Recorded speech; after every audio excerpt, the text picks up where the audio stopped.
সেটা হচ্ছে যে জি আপনারা আমাদের বিরুদ্ধে কেস করেছেন, আমার বাবার বিরুদ্ধে করেছেন, আমার বিরুদ্ধে করেছেন, আমাদের সমস্ত ওলামা একরাম যারা আছে ওনাদেরকে করেছেন, যারা সাথীরা আছে 29 জনের বিরুদ্ধে আপনারা কেস করেছেন।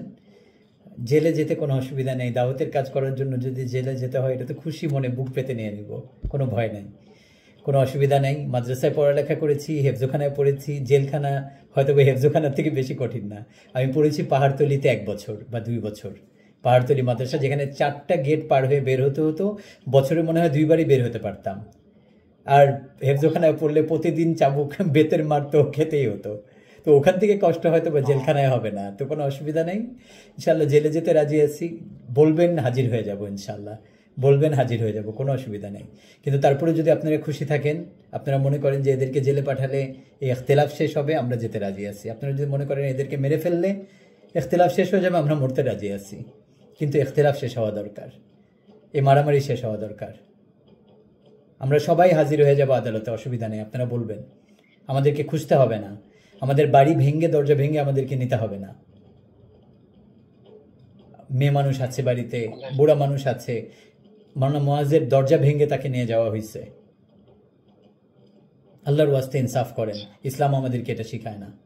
আমরা হাজির হয়ে যাব আদালতে, বলবেন কবে যাব, ইনশাআল্লাহ। তারপরেও আপনারা খুশি থাকেন, ইখতিলাফ শেষ করেন, আমাদের সাথীদেরকে কাজ করতে দেন, মসজিদ থেকে জামাতগুলো বের করে দিবেন না। একটা কথা আপনারা বলেন আমরা ওলামা বিদ্বেষী বানাই, আপনি গত 7 বছরে একটা সেন্টেন্স, অনলি ওয়ান সেন্টেন্স, একটা শব্দ আপনারা যদি দেখাইতে পারেন আমাদের কোনো তবলিগের সাথী বয়ানাতের মধ্যে, হ্যাঁ মাঠ পর্যায়ে অনেক সাথে অনেক কিছুই বলতে পারে, তারা ওইটা গণনা না। আমাদের কোনো মুরব্বী কোনো দিন কোনো বয়ানাতের মধ্যে কোনো জায়গায় বা মৌলানা সাদ সাহেবের মুখে কোনো আলিম ওলামা বিদ্বেষী কথাবার্তা বের হয়েছে কিনা আমাকে দেখাবেন। ওলামা বিদ্বেষী আমরা কারা বানাই আলামিন ভাই জানেন? আপনি আমি বানাই। আমি একটা মসজিদের ইমাম, একটা খতিব, এখানে 20-25 জন সাধারণ মানুষ তার বাড়ি ঘর মা বোন সব কিছু ছেড়ে তবলিগে আসছে, আর তাদের গাঠি উঠায় যখন তাদেরকে অপমান করে এই শীতের মধ্যে মসজিদ থেকে বের করে দিই, সারা জীবনের জন্য ওই লোকের অন্তরের মধ্যে এটা বসে যায়, একজন আলেম একজন ইমাম আমাকে মসজিদ থেকে বের করে দিচ্ছে। এই আলেমরা হইতেছে ইসলামের দুশ্মন, এই ইমাম হইতেছে ইসলামের দুশ্মন। তো ইসলাম বিরোধী আলিম বিরোধী কে বানাইলো একজন সাধারণ মানুষকে? আমরা তো তাদেরকে আপনাদের খেদমতে পাঠাচ্ছি মসজিদের মধ্যে, আপনি তার সাথে বসেন, যদি ভুল মনে করেন তাকে সময় দেন, তার কোনো ভুল থাকলে ঠিক করে দেন, তাহলে সারা জীবন সে আপনার জুতা সিধা করবে। আমরা কই পাঠাচ্ছি জামাতগুলাকে? প্রতিটা মসজিদের আর ইমামদের কাছে পাঠাইতেছি, আপনাদের কাছে পাঠাইতেছি তাদেরকে। আপনারা তাদেরকে বের করে দিয়ে আলিম বিদ্বেষী বানাচ্ছেন, আমরা তো আলিম প্রিয় বানানোর জন্য তাদেরকে মসজিদে পাঠাচ্ছি। আল্লাহর রাস্তে একটু বুঝেন, আপনাদের জন্য অনেক বড় মওকা এদেরকে ইলম শিক্ষা দেওয়ার, আপনাদের কাছে অনেক বড় মওকা তাদেরকে আপনাদের প্রিয় পাত্র হিসাবে বানানোর। সারা জীবন আপনার জুতা সিধা করবে, আপনি থুতু ফেলার আগে আপনার সামনে পাত্র নিয়ে দাঁড়ায় যাবে। তাদেরকে দিন শিখান, তাদেরকে মহব্বত করেন, মসজিদ থেকে বের করে দিবেন তো আলিম বিদ্বেষী আমরা বানাচ্ছি না, আপনারা বানাচ্ছেন। এই অপবাদ আমাদেরকে দিবেন না আমরা আলিম বিদ্বেষী বানাই। কথা বলতে গেলে অনেক হয়ে যাবে, আমি বলি না এগুলো করে নিন, জানেন আমি এই ধরনের কথা জীবনেও বলি নাই, কিন্তু আমি আর থাকতে পারি নাই। এই গত 8 বছরের জীবনেও কেউ আমাকে আমাদের পক্ষের কোনো কথা বলতে আমাকে শুনেন নাই, আপনি জানেন? এই গত 8 বছরের জীবনেও কোনো দিন আমি এই নিজামুদ্দিনের পক্ষে আইসে যাও, পক্ষ অবলম্বন করো, আমরাই ঠিক, আমি জীবনেও বলি নাই, ওনারা বেঠিক, জীবনেও বলি নাই, একটা কথাও না। কিন্তু এই 3 দিনে আমি বলা শুরু করছি, কারণ জুলুমের পক্ষে আমি কথা বলতে পারবো না, আমি জালিম হইতে পারবো না।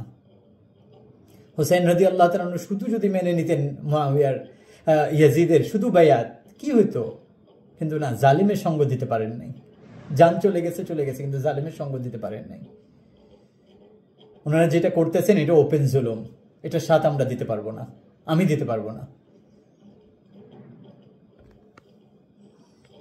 সর্বশেষে ভিডিও শেষ করার আগে আমি আপনার বিপক্ষে একটা কথা বলে যাই, সেটা হচ্ছে গিয়ে ইসলামের মধ্যে যতগুলো ফিরকা তৈরি হয়েছে, যতগুলো বিভেদ হয়েছে, এই সবগুলো কি সাধারণ মুসলমানরা করেছে না আলেমরা করেছে? যত বিভেদ, যত গ্রুপ তৈরি হয়েছে, এটা কারা করেছে? আমরা মেম্বার থেকে করি, আমরা মেম্বার থেকে করি ইসলামের। হ্যাঁ, এটাই আফসোসের বিষয় যে ইসলামের 1400-1500 বছর ইতিহাসে এমন কোন ফিরকা নেই যে ফিরকাটা কোনো সাধারণ মুসলমান তৈরি করেছে বা সৃষ্টি করেছে। যতগুলো গ্রুপ হয়েছে, যতগুলো বিভেদ মারামারি হয়েছে, সবগুলো ফিরকার যে যিনি সৃষ্টি করেছেন স্রষ্টা, তিনি তিনি একজন আলিমই ছিলেন। সো আল্লাহ তাআলা আমাদেরকে ইনসাফের পক্ষে থাকার তৌফিক দান করুন, আলেম হই আর আমরা সাধারণ মুসলমান হই, আমরা যেন কখনো মানে জুলুমকারী না হই। মাজলুম হয়ে মারা যাব, কিন্তু জুলুমের কথা বলবো না। যদি আমার কাছে পরিষ্কার না হয় সেটা ভিন্ন বিষয়। তো আল্লাহ তাআলা আমাদের তৌফিক দান করুক প্রত্যেক মুসলমানকে, যে যাতে আমরা মানে মাজলুম হয়ে দুনিয়া থেকে যেতে পারি, জালেম না হয়ে। It's better than to be a মাজলুম। তো আপনাকে অনেক ধন্যবাদ ভাই। জাযাকাল্লাহ আলমিন ভাই। জি, আর আমরা নেক্সট লাইভ নিয়ে আসবো ইনশাআল্লাহ, যে আরো আর্গুমেন্ট আছে কিছু, আমরা এগুলো আরো বেশি এমফাসাইজ করব, যে সংখ্যা, মূলধারা, অনেক কিছু, যে ঘটনা ঘটলো 2 দিন আগে, সেটা নিয়ে আমরা ডিটেইলস আরেকটা কথা বলে আমি একটু শেষ করি, সেটা হচ্ছে অনেকে আমাদের উপর অপবাদ দেন আমরা বিক্রি হয়ে গেছি। আল্লাহর ওয়াস্তে জীবনেও কোনোদিন মাদ্রাসায় পড়াও 1 টাকা নেই, মসজিদে খেতাবত করেও 1 টাকাও নেই, জীবনে কোনোদিন কোনো বয়ান করে 1 টাকাও নেই। আর দুনিয়া বিলাইনে আমরা অনেক সম্পত্তির মালিক এতটুকু নাম, যতটুকু হলে হয় এতটুকু আছে আলহামদুলিল্লাহ, কিন্তু জীবনেও কোনোদিন। আচ্ছা, একটা জিনিস চিন্তা করেন আলামিন ভাই, জানেন আমাকে কত ওলামা একরাম, বড় বড় ওলামা একরামরা খালি এতটুকু বলেন, ওসামা শুধু এদিকে চলে আসো, তুমি আমাদের মাথার তাজ হয়ে যাবা। ওসামা শুধু তুমি এদিকে চলে আসো, তোমাকে আমরা বুখারী, আমাদের মাদ্রাসার বুখারীর দর্স তোমাকে দেব। ওসামা শুধু একটু আমাদের সাথে এদিকে চলে আসো, তুমি কি চাও? এত অপবাদ, এত গালি শুনতেছি, এত কিছু, তারপরে আমি কেন এদিকে আসি? কি আছে আমার এখানে? গালি শোনা ছাড়া তো আর কিছুই নাই। হযরত মাওলানা মাহফুজুল হক সাহেব, যদি উনি শুনেন এই লাইভ, উনি বলবেন, আপনি জানেন আমি এখন না, আমি আরো আমি তো ফারিগ হয়েছি 2003-4 সালে। আমি মানে কোনো এলাকায় ফারিগ হওয়ার পরে আমি যদি কোনো এলাকায় যাইতাম আর শুনতাম যে হযরত মাওলানা মামুনুল হক সাহেব, হযরত মাওলানা মাহফুজুল হক সাহেব, ওনারা তো আমাদের পরিবারে খুব কাছের মানুষ ছিলেন। ওনার বাবা আমার বাবার খুব ভালো বন্ধু ছিলেন। ওনার মা আমার মায়ের পরামর্শ অনুযায়ী চলতেন। মাওলানা মামুনুল হক সাহেব, মাহফুজুল হক সাহেব হুজুরের মা আমার মায়ের পরামর্শ অনুযায়ী চলতেন। ওনাদেরকে জিজ্ঞাসা করবেন। ওনারা, আল্লাহ, এত দূরত্ব কিভাবে হয়ে গেল আমি বুঝি না। এটা একটু আসতেও পারেন না, আমাদের সাথে বসতে পারেন না ওনারা। আমি কথা কি বলতেছিলাম ভুলে গেলাম, দেখেন কি জানি কথা বলতেছিলাম। অর্থাৎ যে দূরত্বটা হলো আর কি, মানে আপনাকে এই যে আমাদেরকে কোনো একটা এলাকায় গেছি, তো হযরত মাওলানা মাহফুজুল হক সাহেব ওইখানে বুখারীর প্রথম সবক পড়াইতে আসছেন, ইফতেতাহি সবক। আমি দেখা করতে গেছি, যে হুজুর আসছি একটু দেখা করতে গেছি। এরকম হয়েছে যে হুজুর ইফতেতাহি সবক না পড়ায় পুরো মজলিসের মধ্যে বলছে, আমার ছাত্র তোমাদের ইফতেতাহি সবক পড়াবে, এবং আমাকে দিয়ে সবকের ইফতেতা করাইছে। আচ্ছা, তো আমার এইদিকে থাকার কারণ কি? আমার তো ওইদিকে সম্মান, ওইদিকে পদমর্যাদা, ওইদিকে গেলে আমার কোনো গালি শুনতে হবে না, ওয়াহুয়া ওয়াহুয়া, আর চারোদিকে তালি পাবো। তারপরে কেন আমি এদিকে?